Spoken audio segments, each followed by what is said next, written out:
German वैज्ञानिक Karl Joseph एबर्थ ने पहली बार टाइफाइड के बैक्टीरिया को पहचाना।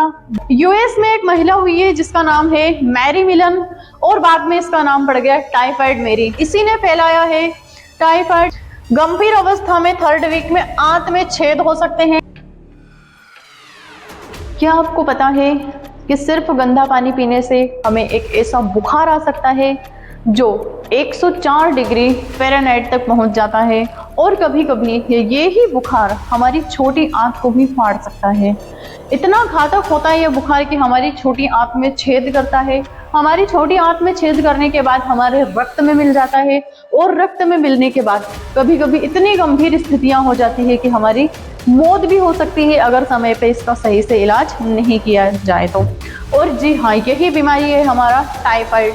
टाइफाइड फैलता कैसे है, ये स्टार्टिंग में कहाँ पर आया है, इसका इतिहास क्या है, वैज्ञानिक खोज कब हुई, कब इसका नाम टाइफाइड दिया, क्या ये एक बैक्टीरियल डिजीज है या फिर वायरल डिजीज है, इन सब के बारे में हम चर्चा करने वाले हैं और समझेंगे कि टाइफाइड होता क्या है।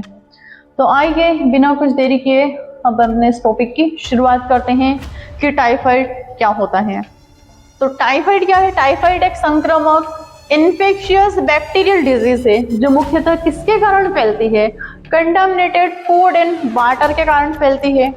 सबसे पहले यह एक बैक्टीरियल डिजीज है, मुख्यतः पाचन तंत्र और रक्त को प्रभावित करती है। टाइफाइड क्या है? टाइफाइड एक इन्फेक्शियस बैक्टीरियल डिजीज है जो किसको इफेक्ट करती है? हमारे डाइजेशन सिस्टम को और हमारे ब्लड को इफेक्ट करती है। इसका कारण होता है बैक्टीरिया साल्मोनेला टाइफी। इसका मेन कारण क्या होता है? एक बैक्टीरिया होता है जिसका नाम है साल्मोनेला टाइफी। यह बीमारी अक्सर दूषित पानी, खाना और खराब स्वच्छता वाले क्षेत्रों में अधिक फैलती है, जैसे कि भारत, दक्षिण एशिया आदि, क्योंकि यहाँ पर दूषित खाना भी मिलता है और दूषित पानी भी मिलता है। यहाँ पर स्वच्छता नहीं होती है तो ये बैक्टीरिया पनपता है। कहाँ पर पनपता है? हमारे भारत में पनपता है और दूसरा दक्षिण एशिया के जितने भी देश होते हैं वहां पर ये बैक्टीरिया पनपता है और यहाँ पर ही लाखों केस, हर साल लाखों केस इसी के आते हैं, किसके? टाइफाइड के। इसके बाद टाइफाइड का हिस्ट्री देखेंगे कि इसका इतिहास क्या होता है। सबसे पहले इसका हम प्राचीन इतिहास देख लेते हैं कि इतिहासकारों के अनुसार टाइफाइड एक ऐसा रोग, इतिहासकारों के अनुसार जो हिस्टोरिकल होते हैं उनके अनुसार क्या होता है कि टाइफाइड जैसा रोग 430 से 426 बीसी में ग्रीस के एथेंस में फैलीम हामरी यानी कि प्लेग ऑफ एथेंस से जुड़ा माना जाता है। यानी कि ये ग्रीक में पहली बार बीमारी आई थी और इसके जो लक्षण होते हैं, कब आई थी ये? 430 से 426 ईसा पूर्व यानी कि बीसी में फैली थी। इसके बाद उस समय वैज्ञानिक पहचान नहीं थी, इतने पुराने समय में वैज्ञानिक कोई पहचान नहीं थी, लेकिन लक्षण तेज बुखार, दस्त और कमजोरी, यानी कि इसके जो लक्षण थे वो टाइफाइड से मिलते जुलते थे। अब फिर वैज्ञानिक खोज हुई 19वीं सदी में। सबसे पहले ये तो प्राचीन समय था कि प्राचीन समय में सबसे पहले कहाँ पर आया था? ग्रीस में आया था। नाम क्या था? प्लेग ऑफ एथेंस से जुड़ा हुआ था, जिसके लक्षण किससे जुड़ते थे? टाइफाइड से, दस्त होना, तेज बुखार आना और कमजोरी लगना। अब वैज्ञानिक खोज हुई 19वीं सदी में। 1880 में जर्मन वैज्ञानिक कार्ल जोसेफ एबर्थ ने पहली बार टाइफाइड के बैक्टीरिया को पहचाना। बाद में इसे साल्मोनेला टाइफी नाम दिया। सबसे पहले किन्होंने खोजा ये बैक्टीरिया?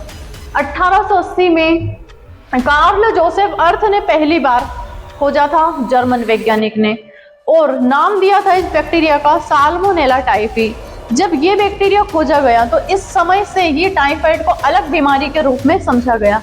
पहले समझते थे कि ये कॉमन बुखार होता था और बुखार में ये लक्षण होते हैं, लेकिन 1880 के बाद इसे एक अलग बीमारी के रख दिया था।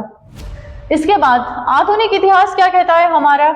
यूएस में एक महिला हुई है जिसका नाम है मैरी मिलन और बाद में इसका नाम पड़ गया टाइफाइड मेरी। जी हाँ, ये एक यूएस की कुकिंग वुमेन थी और इसका नाम क्या था? मैरी मिलन। इसी ने फैलाया है टाइफाइड। ये घरों घर, हर घर जाके खाना बनाती थी और ये बिना लक्षण वाली बीमारी थी जब इसको, क्योंकि इसके लक्षण पता नहीं था। लेकिन जिस घर में जिस भी व्यक्ति ने इन महिला के हाथ का खाना खाया तो ये उन सभी को टाइफाइड हो गया। तो 1900 के दशक में टाइफाइड मैरी मिलन, यानी कि मैरी मिलन नाम की महिला से यह बीमारी अमेरिका में फैली।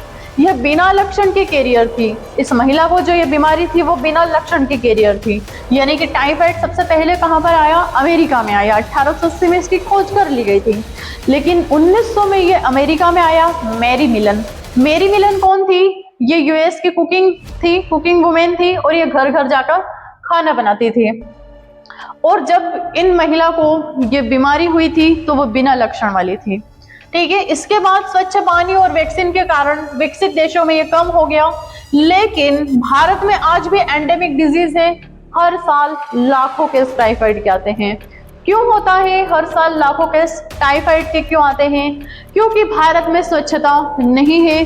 भारत में जितनी भी नदियां हैं उन सभी नदियों में क्लीन वाटर नहीं है। वो सभी के घरों का सीवेज का वाटर भी नालों के द्वारा नदियों में मिला दिया गया है। हमारी जितनी भी पवित्र नदियां हैं वो सभी आज सबसे ज्यादा प्रदूषित नदियां मानी जाती है। और जितनी पवित्र नदियां प्राचीन समय में हुआ करती थी आज वो प्रदूषित है। तो सोचिए कितनी गंभीर बीमारियों के हम दिन ब दिन शिकार होते जा रहे हैं। तो इसलिए जो टाइफाइड डिजीज है ये भारत में एंडेमिक डिजीज बन गई है, क्योंकि हर साल लाखों केस टाइफाइड के आते हैं एक शहर के। ठीक है, इसके बाद इसका कारण क्या क्या होता है? टाइफाइड का मुख्य कारण साल्मोनेला टाइफी बैक्टीरिया। ठीक है, अब ये जो साल्मोनेला टाइफी बैक्टीरिया है ये संक्रमण के तरीके कैसे होते हैं? सबसे पहले दूषित पानी यानी कि गंदा पानी, दूषित भोजन, संक्रमित व्यक्ति के संपर्क में आने से, यानी कि जिसको ये बीमारी है उसके कांटेक्ट में हम जाएंगे तो हमें भी टाइफाइड होगा, क्योंकि ये इन्फेक्शियस डिजीज है। ठीक है, शरीर में रास्ता कैसे होता है? ये बैक्टीरिया कैसे घुसता है हमारी बॉडी में?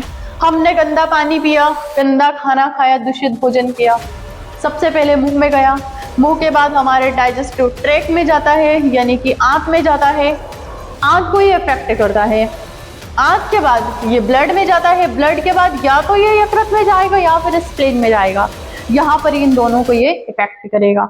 और धीरे धीरे लक्षण क्या क्या होते हैं? फर्स्ट वीक में धीरे धीरे बुखार बढ़ता है, सिर दर्द, कमजोरी और भूख कम लगती है। इसका सेकेंड वीक क्या होता है? मध्य चरण में तेज बुखार, 103 से 104 डिग्री फ़ारेनहाइट तक बुखार चढ़ता है। ठीक है, पेट दर्द, कब्ज, यादस्त होते हैं, गुलाबी दाने आ जाते हैं पूरे शरीर पर, रोज स्पॉट होने लग जाते हैं। गंभीर अवस्था में थर्ड वीक में आंत में छेद हो सकते हैं, इंटेस्टाइनल परफोरेशन और ब्लीडिंग और बेहोशी। ये सारे लक्षण किसके होते हैं?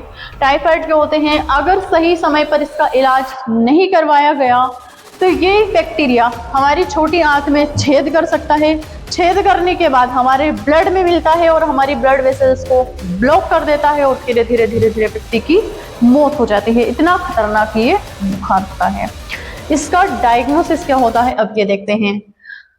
ब्लड कल्चर ये सबसे सही डायग्नोसिस माना जाता है। विडाल टेस्ट जो होता है वो सबसे कम विश्वसनीय थोड़ा माना जाता है। हालांकि इसका मुख्य जो डायग्नोसिस होता है टाइफाइड का वो विडाल टेस्ट ही होता है, लेकिन अब ब्लड टेस्ट जो होता है वो सबसे पहले आता है। स्टूल और यूरिन कल्चर, स्टूल भी कलेक्ट किया जाता है और यूरिन भी कलेक्ट किया जाता है। अब इसकी रोकथाम के लिए उबला हुआ पानी पिए, साफ रखना, हाथ धोना, वैक्सीन, क्योंकि टाइफाइड की भी वैक्सीन आने लगी है। तो आज हमने देखा है कि टाइफाइड क्या होता है, इसका इतिहास कहाँ से आया है, सबसे पहले टाइफाइड कहाँ पर आया, फिर वैज्ञानिक खोज कब हुई और उसके बाद किसने टाइफाइड को फैलाया ये भी हमने देखा है। इसका कारण क्या होता है, इसके लक्षण क्या होते हैं, कहाँ पर ये अटैक करता है, ये सब हमने देखा है टाइफाइड के बारे में। तो क्लास को देखते रहिएगा, पढ़ते रहिएगा। बाय, गुड डे, धन्यवाद।